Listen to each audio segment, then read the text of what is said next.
그래서 인생은 장편 드라마다, 또 인생은 역전 드라마다 라고 이야기를 하죠.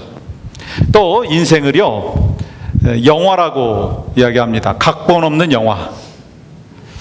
그렇다면 우리가 인생을 살아가면서 드라마와 같고 각본 없는 영화와 같은 그런 삶을 살아갈 때 사람들의 마음은 어떤가 한번 생각해 보면 불안합니다. 왜냐하면 앞일을 모르기 때문에. 근데 여러분과 제가 하나님을 믿는 하나님의 백성들이잖아요. 근데 우리는요, 이 각본 없는 인생을 살지만 한 가지 확신하고 있는 것이 있어요. 뭘 확신합니까? 결말을 확신해요. 결말이 뭐예요? 우리 주님께서 우리 인생의 여정 가운데 연출자가 되어주셔서 우리의 인생 속에서 가장 선한 것으로 우리에게 허락하여 주신다라고 하는 인생의 결말을 알고 있습니다. 여러분, 그 믿음에 확신이 있으십니까? 그리고 우리의 인생이요, 드라마와 좀 다른 게 있어요. 드라마와 좀 다른 게 있는데, 여러분, 드라마를 우리가 보면 그냥 이렇게 쭉 잘 연결되어 있잖아요. 그런데 실질적으로 보면 드라마를 만들 때 NG가 참 많이 나요. 근데 드라마는 NG가 있지만 우리는 NG가 없어요. NG가 있기 때문에 좀 다시 찍으면 되는 것이 드라마인데요, 우리의 인생은요, 한번 살기 시작하면은요, NG가 없이 계속 살아야 돼요. 라이브라고 하는 거예요. 여러분, 우리에게 있어서 이 과거도 중요하고 지금도 중요하고 내일도 중요한데 우리의 삶에 있어서 지금이 참 중요한 것을 우리는 깨달아야 됩니다. 만약에 여러분과 제가 우리의 인생의 마지막에 나 헛살았어, 내 인생 헛살았어, 여러분 그렇게 이야기한다면 그거보다 더 안타까운 일이 어디 있겠습니까? 여러분이 예배를 드리고 난 후에 나 예배 헛드렸어 라고 하는 그 고백을 한다면 그거보다 더 힘든 일이 어디 있겠어요? 우리가 신앙생활을 하고 있는데 신앙생활하고 난 뒤에 우리 인생의 마지막 종착역에서 나 신앙생활 헛했어, 내가 봉사한 거 헛수고 한 거야 라고 한다면 여러분 그거보다 더 가슴 아프고 안타까운 일이 어디 있겠느냐라고 하는 것입니다. 그래서 우리 주님께서는요, 그러한 인생을 우리가 살기를 원치 아니하십니다. 그렇다면 여러분과 제가 이 땅에서 살아가면서 어떻게 하면 후회 없는 인생을 살 수 있을 것인가, 오늘 말씀을 통해서 깨달으면 좋겠는데요, 한마디로 말하면요, 하나님의 부르심에 대하여 반응하는 사람입니다. 하나님의 부르심에 대하여 응답하는 사람이 바로 후회 없는 이 땅에서의 삶을 살 수 있다는 거예요. 부르심에 대하여 깨닫는 것이 중요합니다. 로마서 1장 1절의 말씀에 보시면 예수 그리스도의 종 바울은 사도로 무엇을 받았다고요? 부르심을 받았다는 거예요. 마찬가지예요. 바울이 부르심을 받았듯이 여러분과 저도 부르심을 받은 하나님의 사람이 된 줄 믿습니다. 근데 오늘 본문에 보니까 예수님의 제자들이 부르심을 받았어요. 이 예수님의 제자들이 부르심을 받기 전에 각자 나름대로 직업이 있었잖아요. 근데 우리 모두가 알고 있다시피 예수님의 제자들의 직업은요, 뭐 특출난 직업이 아니었습니다. 아주 평범한 직업이었습니다. 대표적으로 베드로, 야고보, 요한, 안드레 같은 직업을 갖고 있었는데 그들의 잡이 뭐였습니까? 어부였어요. 마태는요, 세리였습니다. 그리고 다른 제자들도요, 그러한 특출난 직업을 갖고 있었다든가 어떠한 특출난 그러한 세상에서 명예를 갖고 있었던 것이 아니었다라고 하는 것입니다. 그런데 여러분, 이 말씀을 통해서 확인할 수 있는 것은요, 예수님의 이 12 제자를 통해서 이 세상이 변했어요. 여러분, 기독교를 그렇게 핍박하던 로마가 나중에 12 제자와 그의 제자들을 통해서 기독교 국가가 되었어요. 여러분, 얼마나 놀라운 변화라고 생각하십니까? 말씀드린 대로 그들은 무슨 탁월한 능력이 있었던 것도 아니고요, 학벌이 좋은 것도 아니고 가문이 좋은 것도 아니었습니다. 근데 12명을 통해서 어떻게 세상이 바뀔 수 있었느냐? 그것은요, 예수님의 제자들이 부르심에 순종했어요. 그리고 또한 부름받은 자의 삶을 살았다는 거예요. 부름받은 자의 삶을 살았다는 거예요. 여러분과 제가 오늘 말씀을 같이 나누면서 내가 하나님의 부르심을 받았다라고 하는 확신을 갖기를 원하고요, 부름받은 자의 삶을 살아가는 가운데 하나님의 권능에 이 파워가 있다라고 하는 것을 오늘 말씀을 통해서 깨닫고, 여러분과 저도 부름받은 자로서 어떻게 살아야 될 것인가 하나님 안에서 결단하는 귀한 축복의 시간이 되기를 주님의 이름으로 간절히 소망합니다. 여러분, 우리가 이 부르심이라고 하는 것에 대해서 생각할 때 이 부르심은요, 은혜라고 하는 거예요.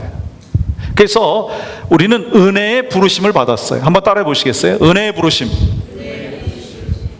여러분, 하나님은요, 우리에게 동일한 인생의 목적을 주셨어요. 여러분에게 주신 목적이 뭔지 아세요? 저에게 주신 목적과 여러분에게 주신 목적이 똑같은데 뭔지 아세요? 그것은요, 사람을 살리는 일이에요. 아니, 그러면 사람을 살리는 일이 뭔가요? 여러분, 사람을 살리는 일은요, 죄와 허물로 죽어있는 그 영혼들에게 복음을 전해서 구원받게 하고 그들이 천국 가게 하는 거예요. 그게 하나님께서 우리에게 주신 사명이고요, 여러분, 거기서 끝나는 게 아니에요. 우리가 구원받고 천국 가는 것이 다 끝나는 것입니까? 아니에요. 우리에게는요, 사명이 있어요. 살리는 사명인데 뭐냐면, 하나님의 말씀으로 내가 권유하고 또 훈련함으로 말미암아, 훈련시킴으로 말미암아 그들의 삶이 변하는 것이 하나님의 뜻이라고 하는 거예요. 그것이 여러분과 저를 세운 목적이라고 하는 거예요. 그래서 우리가 하나님의 말씀에 훈련을 받잖아요. 내가 인도자가 되기도 하고 학습자가 되기도 하고, 그러면서 이 학습자가 인도자한테 좋은 영향력을 끼치는 거 여러분 아십니까? 모르십니까? 잘 모르세요? 있어요. 여러분, 말씀을 전할 때도요, 회중이 이 말씀을 전하는 설교자에게 영향력을 끼칠까요? 안 끼칠까요? 끼쳐요. 어떻게 끼치는 줄 아세요? 저는 말씀을 잘 준비해서 딜리버리를 잘 해야 되고요, 여러분들은 반응을 잘 하셔야죠. 그때 하나님의 말씀 속에서 그 서로의 영향력을 통해서, 교감을 통해서 하나님께서 원하시는 것을 분명히 깨달을 수 있는 축복이 있다는 거예요. 여러분, 성경 공부도 마찬가지예요. 그래서 학습자는요, 항상 받기만 하는 게 아니라 인도자한테 공급도 해주는 거예요. 그래서 하나님께서 우리를 향하여 뜻하신 것이 뭐냐면, 목적이 뭐냐면요, 사람 살리는 거예요. 영혼이 구원받는 것이고요, 영혼이 변화받는 거예요. 여러분, 예수님의 이 12 제자의 그 과거의 직업, 또한 그들이 갖고 있었던 학력, 적성, 성격, 대인관계, 이런 모든 데이터를 갖고요, 경영 컨설팅 전문 회사에다가 의뢰를 했답니다.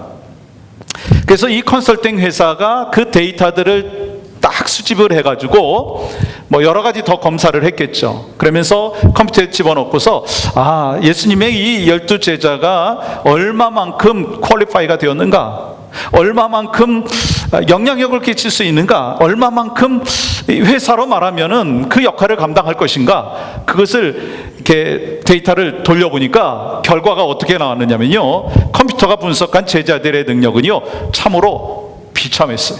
한번 들어보세요. 시몬 베드로에 대해서는 이런 결과가 나왔답니다. 정신적 안정성이 결여되어 있고 성격이 과격해 지나친 부분이 많음. 안드레, 한마디로 무능력하고 다른 사람을 지도할 만한 리더십이 부족함. 또 세베대의 아들 야고보와 요한, 회사의 이익을 제쳐놓고 자신들의 이익만 챙기기에 급급할 사람들인. 또 도마는요, 많은 질문을 하지만 매사에 부정적이고 추진력을 갖고 일할 사람은 안 됨. 또 마태에 대해서는요, 이 자신의 이익을 위해서 무엇이든지 할 수 있는 사람. 그러나 한 사람에 대해서 이야기하는데요, 가룟 유다, 능력이 있고 현실 감각이 있고 지식도 풍부하기에 이 사람을 추천함. 여러분, 그러면서 마지막으로 이 경영 컨설팅 회사에서 썸머리를 한 게 있어요. 이 12 제자 중에서 유다 한 사람을 추천하고 나머지는 다시 뽑아야 될 것으로 권고함. 여러분, 무슨 얘기예요? 사실 이 예수님의 12 제자는요, 경영 컨설팅 회사에 의뢰를 했더니 다 퀄리파이가 안 되는 거예요. 한 사람 빼고. 예수님을 배신한 가룟 유다 빼고는요 퀄리파이가 안 됐다는 거예요. 세상 방식으로. 여러분 한번 질문해 볼게요. 예수님께서 이 12 제자의 과거의 능력, 현재의 능력 이런 것을 아셨을까요? 모르셨을까요? 전능하신 하나님이시니까 다 아시죠. 그럼에도 불구하고 예수님께서는요 제자들을 부르셨고 사용하셨어요. 여러분 이걸 통해서 우리가 깨닫는 것은요, 우리 주님이 제자들을 부르신 거는요 은혜라고 하는 거예요. 마찬가지입니다. 여러분과 제가요 예수님의 부르심을 받았어요. 그런데요 가만히 보니까 내가 뭐 잘나서가 아니고요, 뭐 능력이 있어서가 아니고요, 똑똑해서가 아니라고 하는 거예요. 여러분과 저를 불러주신 것은요 하나님의 은혜인 줄 믿습니다. 죄와 허물로 죽었었던 여러분과 전데 단점이 있었고 연약함이 있었는데 주님이 우리를 불러주셨다는 거예요. 여러분 갈라디아서 1장 15절 보세요. 그러나 내 어머니의 태로부터 나를 택정하시고 그의 뭐뭐로 나를 부르셨다고요? 은혜로 부르셨다는 거예요. 하나님의 부르심은요 이 값없이 주신 은혜로 부르심을 받았다는 거예요.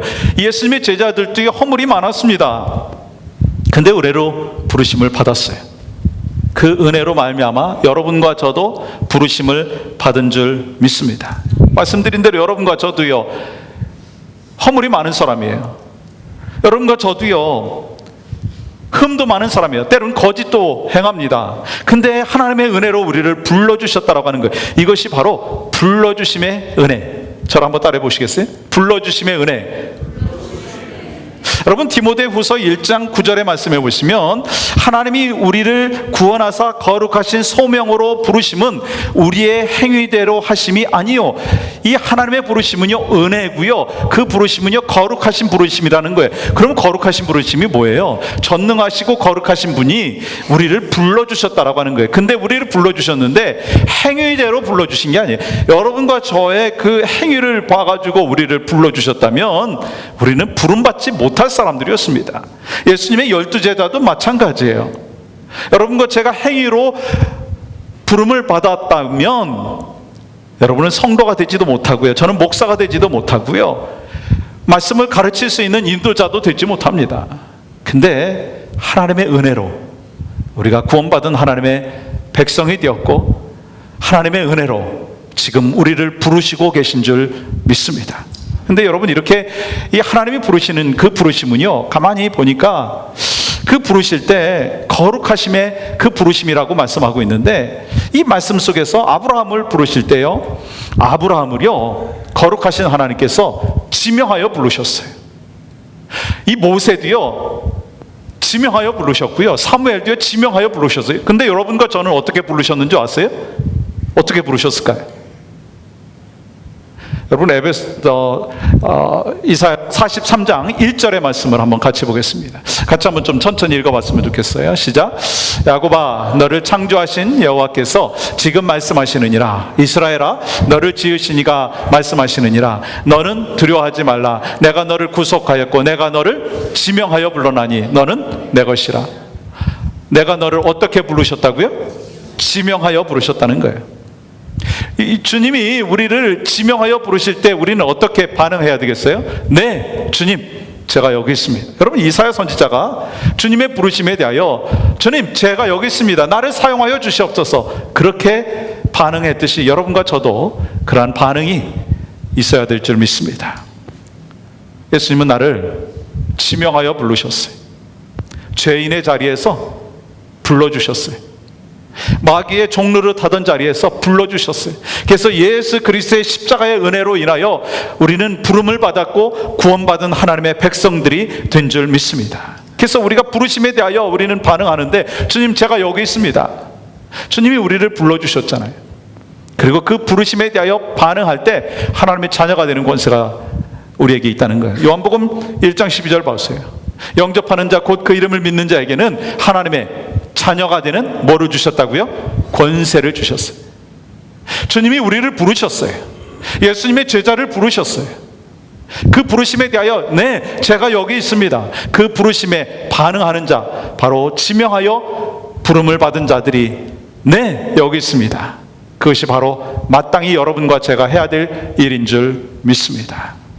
그래서 여러분과 제가 하나님의 은혜로 부름받은 것에 대해서 감사하고, 하나님의 은혜로 부름받아서 지금 이 자리에 있는 것에 대하여 감사하면서 하나님의 자녀의 사명을 또한 감당하는 여러분과 저의 일생이 되기를 간절히 소망합니다.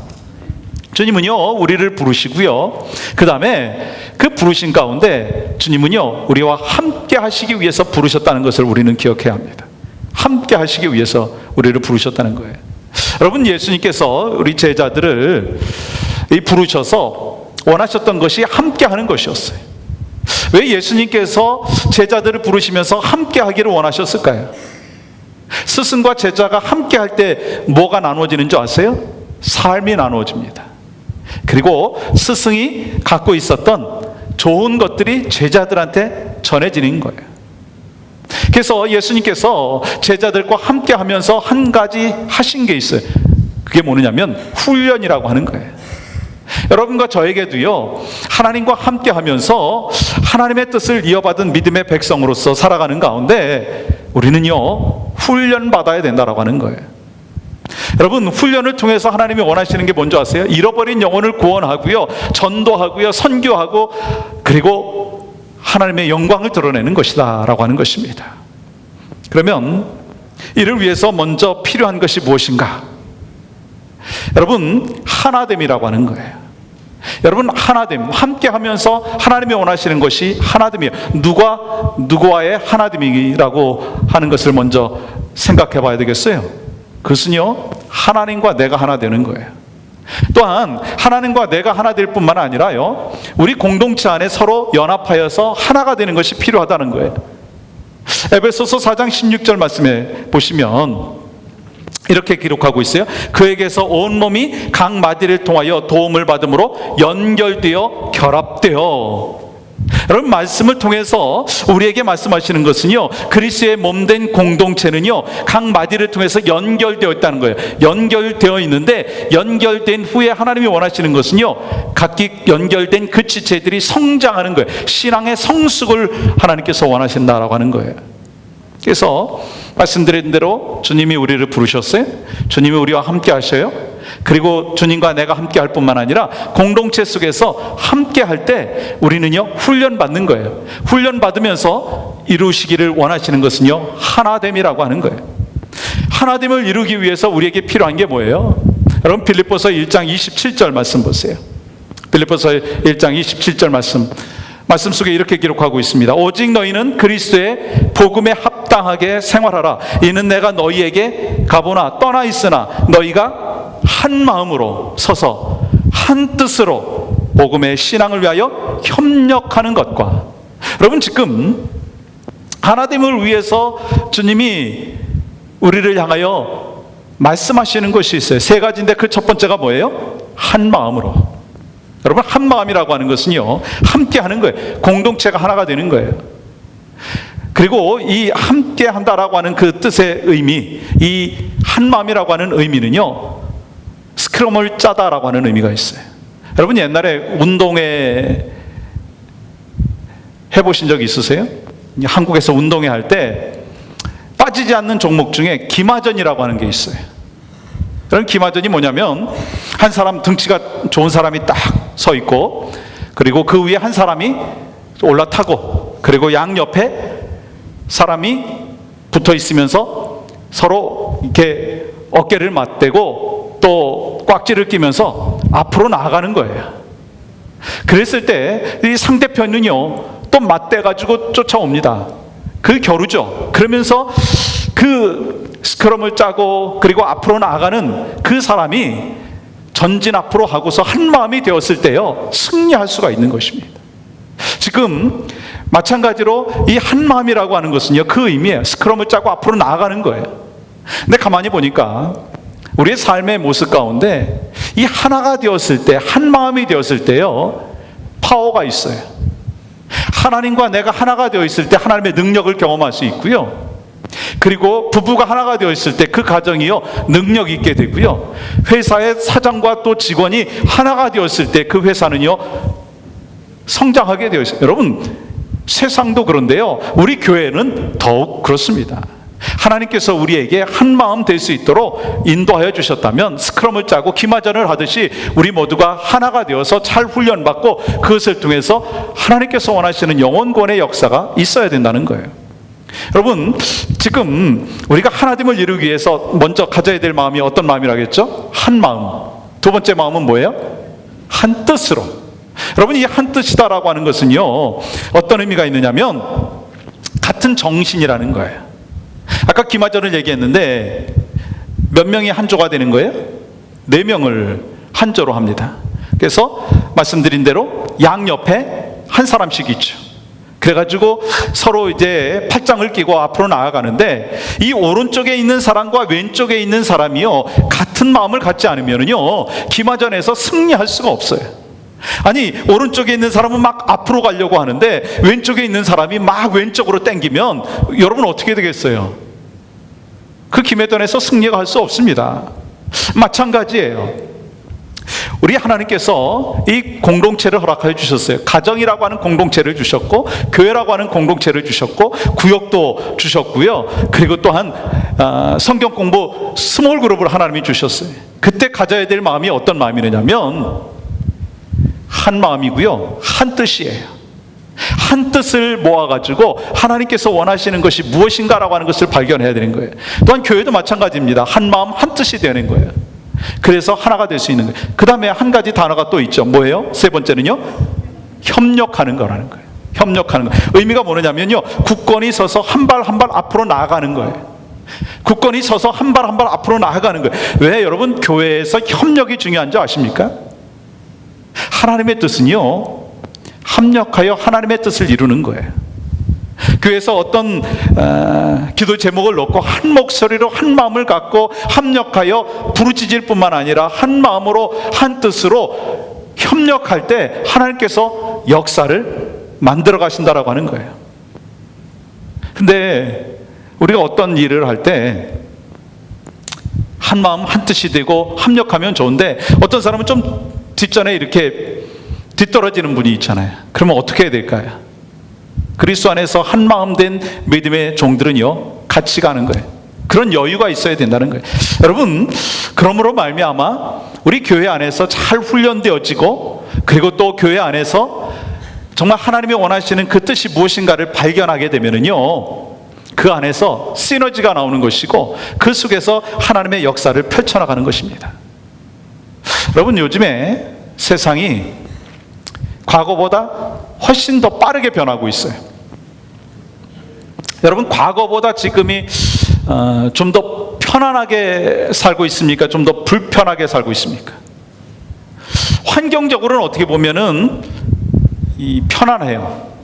뭐 여러 가지 자동차도 있고 비행기도 있고 인터넷도 되고 셀폰 갖고 스마트폰으로 여러 가지 부분에 있어서 참 편리한데요, 옛날보다 지금요 살기가 더 힘들다고 얘기합니다. 그래서 옛날보다 자살률이 더 높아지고요, 옛날보다 더 외로움을 겪는 사람들이 많아지고요, 옛날보다 돈 벌기가 더 어렵습니까? 쉽습니까? 어렵다고들 얘기합니다. 그러다 보니까 사람들의 마음은요 늘 상처투성이에요. 너무나 힘들어요. 그래서 우리가 해야 될 일은요, 하나님과 함께하는 가운데 우리 함께하고 있는 이 공동체의 식구들끼리 서로 위로해 주고요, 서로 사랑해 주고요, 서로 권면해 줘야 된다는 거예요. 성도들끼리 그렇게 하고, 또한 목회자와 성도들 간의 관계 속에서도 그렇게 하고요, 부부지간에도 그렇게 해야 된다는 거예요. 여러분, 그렇게 하나님과 내가 함께하고, 그리고 성도들과 함께할 때 하나님께서는요 그 부르심에 대한 합당한 삶으로 인도하십니다. 여러분, 그 부르심에 대한 합당한 삶의 모습이 뭐라고 생각하십니까? 하나님께서 우리와 함께 하시고요, 우리 서로 함께 하고 That's it. 그거로 다 만족합니까? 아니에요. 여러분, 우리가 세 번째로 생각해 봐야 될 것은요, 우리 주님이 우리와 함께 하시는 목적이 있다라고 하는 거예요. 그 목적이 뭔지 아세요? 보내시기 위해서다라는 거예요. 보내시기 위해서. 여러분, 우리에게 주님은 이렇게 말씀하셨어요. 마가복음 3장 14절 15절 말씀 같이 볼까요? 한 목소리를 읽어보겠습니다. 시작. 이에 12를 세우셨으니 이는 자기와 함께 있게 하시고 또 보내사 전도도 하며 귀신을 내쫓는 권능도 가지게 하려 하심이로라. 여러분, 지금 세 가지의 이 메시지를 주님이 우리에게 주시고 있어요. 여러분과 저는요, 주님이 원하시는 것은요, 함께 하기를 원하신다는 거예요. 예수님께서 제자들과 함께 하기를 원하셔서 그들을 부르셨고 함께 했잖아요. 함께 하는 가운데 그들은 좋습니다, 이대로 만족합니다, 그렇게 끝났나요? 아니더라고요. 주님은요, 그들을 다음 단계로 인도하십니다. 여러분, 두 번째 보세요. 보내사 뭐를 하게 하셨다고요? 뭘 하게 하셨다고요? 전도하게 하셨다는 거예요. 여러분, 여러분과 제가 구원받은 하나님의 백성으로 만족합니다, 우리 교회 이대로 좋습니다, 그게 아니라는 거예요. 어떻게 하면 하나님께서 우리와 함께하여 주심을 체험하고 함께하여 주신 가운데 우리에게 향하신 하나님의 뜻을 발견해야 되는데, 그 뜻이 뭐냐면요, 우리를 불러주실 뿐만 아니라 우리를 보내주신다는 거예요. 여러분, 보내주시는데요, 여러분과 저만 그냥 세상에 나가라 하신 것이 아니고요, 보내주시면서 하나님께서 우리에게 허락하신 것이 있어요. 뭔지 아세요? 권능이라는 거예요. 하나님의 파워, 성령의 파워를 우리에게 허락하여 주신 줄 믿습니다. 근데 그 권능이요, 오늘 보니까 어떤 권능이냐면 귀신을 내어 쫓는 권능이라는 거예요. 귀신을 내어 쫓는 권능을 우리에게 주시면서 너희들은 세상에 나아가라 말씀하신 거예요. 여러분이 예수 그리스도를 영접하면서 시작된 전쟁이 있어요. 그 전쟁이 뭔지 아십니까? 여러분, 전쟁하고 있는데 그 전쟁이 뭐예요? 영적인 전쟁이에요. 내 안에 예수 그리스도가 들어오셨는데 옛사람과 새사람이 계속 갈등을 하는 거예요.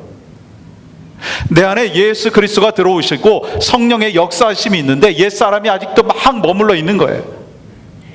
그러면 그게 전쟁이에요.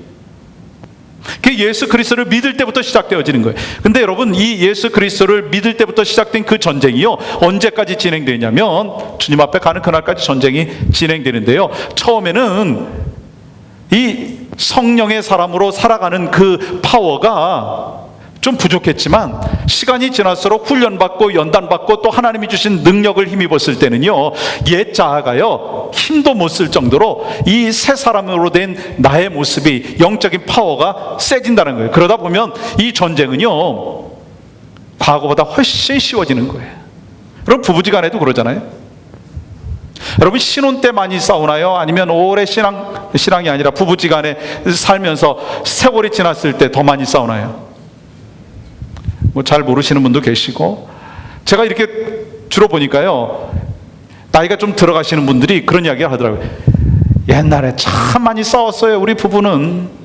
그렇게 얘기를 하는 거예요. 그런 걸 보면 젊었을 때는 참 많이 싸우고 신혼 때는 많이 싸웠는데 이제 세월이 지나면서 싸움이 좀 줄어든다는 거예요. 그렇지만 계속해서 이 부부 안에서도요, 영적인 싸움이 있어요. 여러분, 교회도 마찬가지예요. 영적인 싸움이 있어요. 근데 가만히 보니까 언제 싸움이 더 세지는 줄 아세요? 아무것도 하지 않을 때 싸움이 있는 게 아니라요, 뭔가 하나님의 일을 열심히 하려고 할 때요, 악한 마귀 사탄이 더 넘어뜨리려고 하고 더 방해한다라고 하는 거예요. 그러니까 우리가 하나님의 일을 열심히 하면 할수록, 주님 앞에 헌신하면 할수록 영적인 싸움은 더 있다라고 하는 거예요. 그때 우리는 어떻게 해야 되겠어요? 전쟁에서 싸워서 이겨야 될 줄 믿습니다. 근데 어떻게 이길 수 있느냐? 사실 내 힘으로 할 수 없어요. 주님과 딱 붙어 있으면 되는 거예요. 주님의 권능을 힘입으면 되는 거예요. 여러분과 제가 싸우는 영적인 전쟁은 이긴 전쟁입니까? 아니면 실패한 전쟁입니까? 이긴 전쟁이에요. 왠 줄 아세요? 이미 예수 그리스도께서 이겼기 때문에. 예수 그리스도께서 십자가에 못 박혀 돌아가셨잖아요. 그래서 악한 마귀 사탄은 예수님 다 이제 끝났다, 하나님의 능력 없다 라고 했지만, 예수님이 십자가에 못 박혀 돌아가시고 사흘 만에 뭐 하셨어요? 사망 권세 이기시고 부활하셨어요. 그 부활의 권능, 그것이 바로 여러분과 저에게 있는 줄 믿습니다. 그래서 주님과 붙어 있으면 주님의 능력을 힘입고요, 이 땅에서 영적인 싸움에서 승리한다라고 하는 거예요. 오늘 주님이 우리를 향하여 말씀하시는 거는요, 아주 심플합니다. 그러나 우리의 인생에서 참으로 중요한 것을 말씀하고 있습니다. 예수님이 12제자를 부르셨어요. 부르시면서 뜻하신 것이 있어요. 은혜로 부르시면서 뜻하신 것이 있었어요. 함께 하기를 원하셨어요. 함께 하면서 뭐 하셨어요? 훈련하셨어요. 훈련하면서 한 마음이 되게 하셨어요. 그 다음에 하나님께서 하신 것이 뭐예요? 파송했어요. 세상으로 나아갈 수 있도록 파송하셨다는 거예요. 이게 바로 교회의 비전이 되어야 된다는 거예요. 여러분과 저의 삶의 비전이 되어야 된다는 거예요.